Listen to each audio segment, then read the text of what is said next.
Alright, so I'm going to call this my dumpster fire video because I just recorded a live stream on accident while I was trying to record this video and then ended up not recording this video. So now I'm recording this video again. And yeah, it was all about getting rid of this B17. So yeah.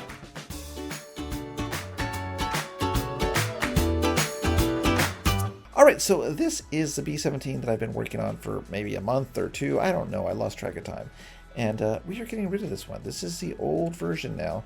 And it's going to be gone. So I wanted to go ahead and let you see what it looked like before we get rid of it and tell you why I'm getting rid of it, which is I didn't like the body. If we come over to, let's go back here.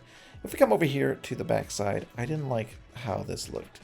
The body, I didn't like the boxiness of it, and I just got frustrated. And so I rebuilt the whole thing over, which again set me back and made me start over.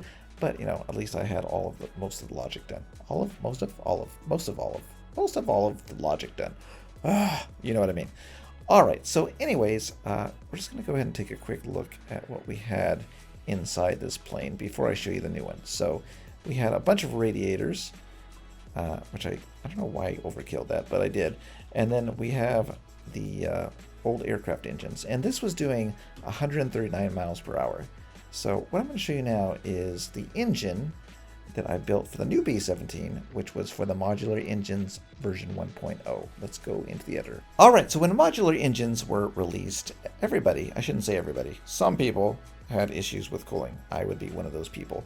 And as you can see, my engines were running 3 giant radiators and even intercoolers to try to keep the engines cool. And guess what? I could only go 60 miles per hour. These were also 9 cylinders, and I've got pumps back there. I was trying different things.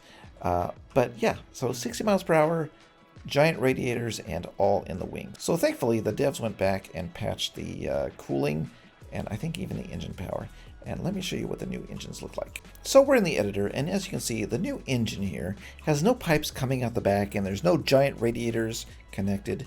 All we see is a giant radiator on top, and 2 intercoolers, one here and one here. And the intercoolers are hooked to these cowl flaps, which were by N7, which simulate the cooling of the engine as they open and close. So this valve opens up based on the cowl flaps being open and closed. They also open and close based on the speed of the airplane and I think the altitude. Not sure if I implemented that or not, but for sure on the ground, these will cool your engine if they are open. When they are open and you're flying in the air, these will slow down the plane just slightly to pretend like they're creating drag in the game. We have the giant radiator, which is keeping the engine overall cool, but these cowl flaps really make a big difference. And overall, this engine is pretty solid now that the devs patched the game, the 1.0 modular engines, so that they cool off a bit better and have a little bit more power. I also went from a 9-cylinder to quite a bit more, so I think there's like 16 now. And that's because I was talking with Thales and he said, you know, if you want more power, add some more cylinders and add some more fuel, some more air, and then see what kind of load you can get to get your RPS to where you want it to be. And so I managed to get this propeller to spin with a 5.9 gear. Yeah, 5.9 gear. And I think 20 RPS or so. And it has enough power finally to get from 60 miles per hour with the 1.0 version with all the cooling to 139 miles per hour, just like the old aircraft engines. So yay. I am using the old gearboxes because the devs added stress on gearboxes, which I didn't realize until after they kept breaking when I finally got my engine to enough power. They break. They break because they can't handle the torque.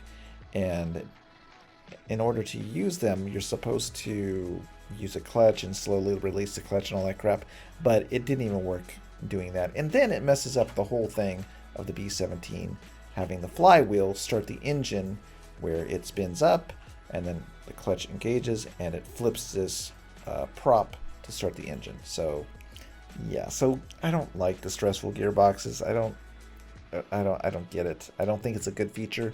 I don't think it adds anything to the game, really.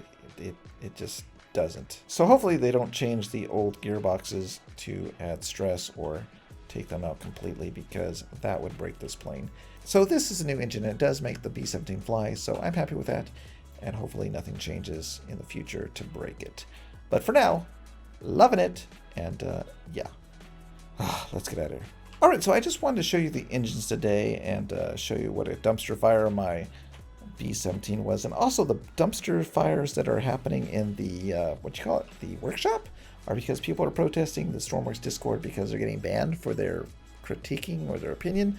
I don't know how true that is, but something needs to change. So I'm going to be working on something new in the coming weeks, so stay tuned for that. Make sure you subscribe so you can see what's happening in the future, and I'm going to try to get this B17 out. It's so close. There's a special thing that we're adding, me and a community member by the name of Rowan, and so we are going to be showing that off soon. We're so close, so close.